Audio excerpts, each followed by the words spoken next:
Isang malaking tanong ang bumangon. Sino nga ba ang pipiliin ni Mr. Ito na mananalo sa bakbakang Casimero kontra yan kay Nery? Matatanda ang si Nery, mga kwento ay galing sa isang matikas na laban na kung saan nagawa niya pabagsakin si Naoya Inoue sa unang round bago ito tuluyang napigilan. Si Casimero naman ay naganap ng malaking pangalan upang muling mapansin sa world stage.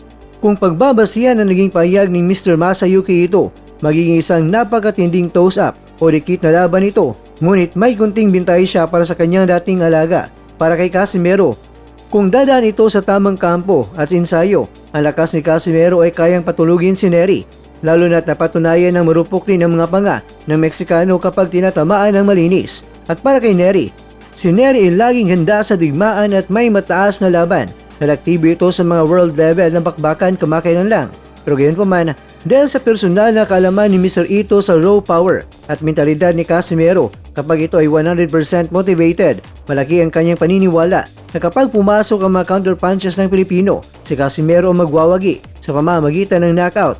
Ngunit binalaan niya na kung si Casimero ay magiging pabaya sa ensayo, madali siyang madiriklahan ng mabilis sa kombinasyon ni Nery.